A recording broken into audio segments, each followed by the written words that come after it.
Thanks for joining me. This is John Torres, TechYeti and at TechYeti.com.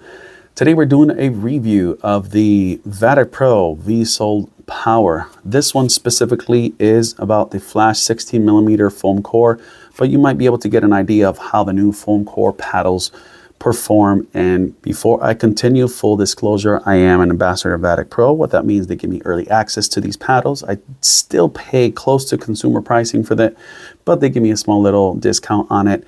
And nevertheless, this is not sponsored by them. I am not paid by them. These opinions are my own. Let's get right to the paddle review. First and foremost, I've been playing for about a year, and I've tried several different paddles from Vatic. Not specifically about the VSol, but overall, I've tried the Saga models from the V7, the V7 60mm, the Saga Flash 60mm, the Saga Bloom in the 14mm, love that paddle. And I've also had the Prism Bloom in the 16 and the Prism Flash was one of my first paddles in the 14mm. My son loves that paddle and it's still working and solid up to this day. Now, let's talk about the VSol Power. So going to and being my first foam paddle, let's start with the positives and the pros about this paddle. There is a great thing about this paddle that I really like. It's that it's a strong pop off the face. It feels very solid on serves and volleys. I think that's where the strength is going to be at. Now the sound is damp, which I've grown to like coming from the Saga lines or other third-gen paddles. It definitely took some adjustment for that. The great thing about having the all-foam paddle, specifically on this one with a VSol Power, the sound is damp. There's no vibration at all, which is very unusual. I'm not used to it, but it really does provide off-center hits. Definitely provide a really all-around balance for that. So you're finding out, like let's say in the Saga line, if you hit like right here by accident or off center, you'll definitely feel the difference from that. Here, you'll feel kind of pretty even across the board unless you're hitting that sweet spot there. Now, let's talk about the cons. This is going to be a little bit more extensive because it is a foam paddle. It is something you have to adjust to going from your standard polypropylene, honeycomb, interior design paddles to an all foam paddle.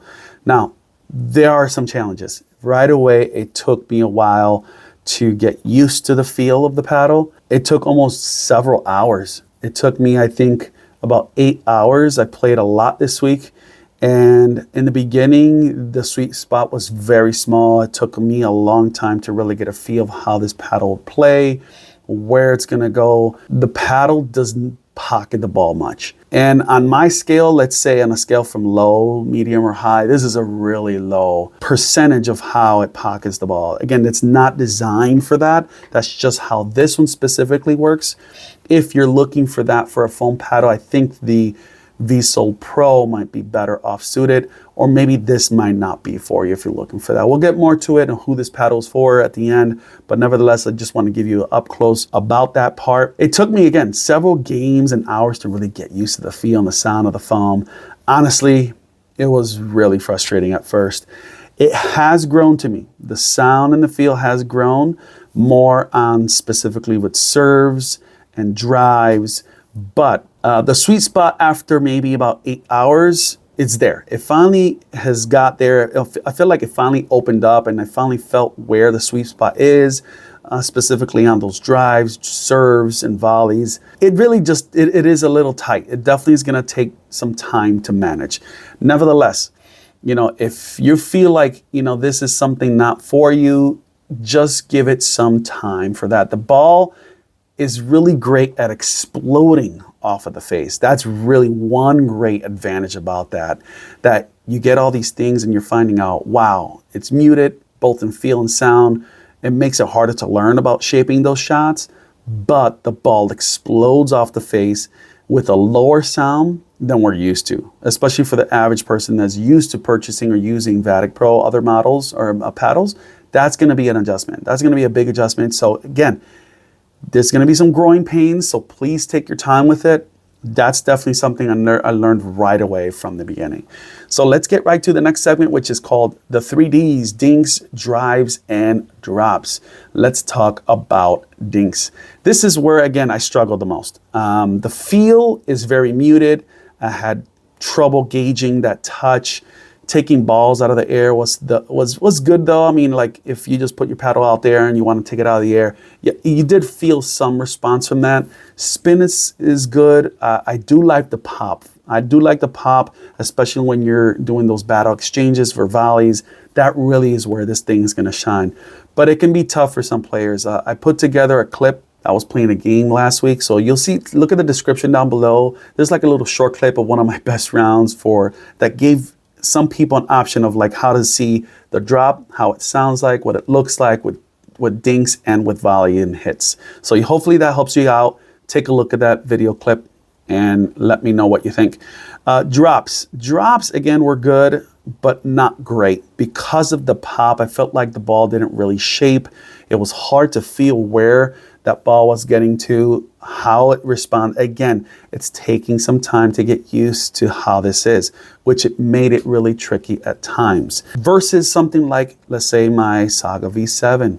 It really has that response and feel. I know I can get those drops when I need to. It just has a different kind of feel for that.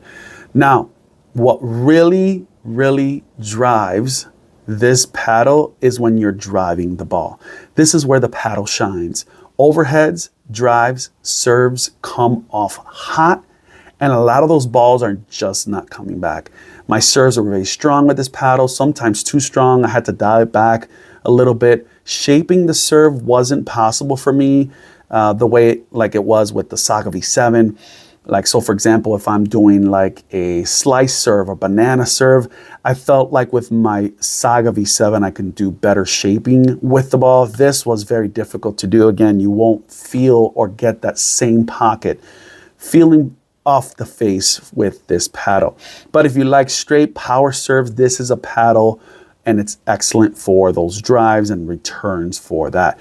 Two-handed backhand drives felt especially good.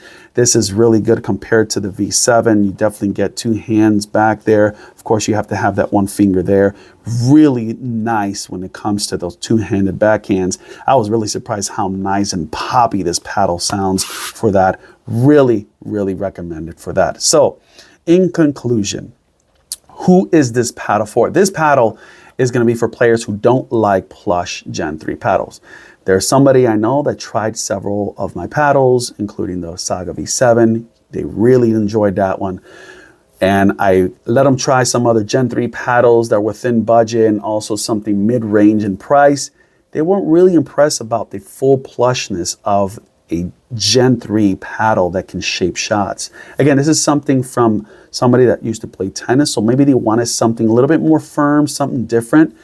And what happened? Some people just prefer a more firm, poppier feeling paddle. So if somebody's looking for foam technology, don't want to spend a whole lot of money into those $200-$300 paddles, this is obviously Vatic is going to be the king of that. Possibly more with durability. That's why people are going to foam. They want to go to that foam interior technology. So it's going to be more durable than your polypropylene honeycomb paddles, though we don't really know the long-term reliability. That's really still unknown. Of course, we don't have much information out there. We'll probably know more within the next year or so, maybe the end of this year. But so far, things, according to what's out there, it's looking very promising. Last, I think it's going to be great for people that are transitioning from ping pong. This is going to be your paddle. Because you're so used to not having that pocketing of that ball, and you're just looking at those slaps and hits and trying to get that slice. This is solid for that. This is very firm, very solid. It has a great response compared to that. So I think this is going to be where I would recommend it. One last note about this. I personally wouldn't recommend adding too much weight to this. I tried to put weight from the neck up to where the symbol or sign is for Vatic Pro. It really just, it didn't feel good at all. I did try and test just about the 4 and 8 o'clock on the corners to create more stability for me, because when I'm using that one-handed backhand or when somebody's driving at you, again, I want better twist weight. So when somebody hits it again on the corners off center, I don't want to have to feel like this thing is twisting in my hand. Now I could probably just add a grip, which would help with that, which makes sense to do. I didn't do it. I like to play things stock and test it out with some weight and without it. So I think you can definitely, you know, pass without having to add weight. What I'm going to do next is see if adding weight just literally on the sides, covering the beautiful, unfortunately, the beautiful name of Vatic Pro here, to see if that would enhance the sweet spot. I did that for the Saga Bloom 14 millimeter, and that even little small piece really enhanced the sweet spot really good. So I'm going to test it on that. I'll let you guys know more in the description to see if that's something you guys want. Let me know. Nevertheless, this is a firm, muted, powerful paddle that excels on drives and serves, but it's just going to take some time to adjust on touches such as drops and dinks. Thanks for watching. Again, this is John Torres with TechYeti, TechYeti.com. Let me know in the comments which VSol paddle are you most excited for this September. Again, they're going to launch September 26th. I'm thinking about getting the Pro in the V7 long handle. I'll talk to you guys in the next one. Peace.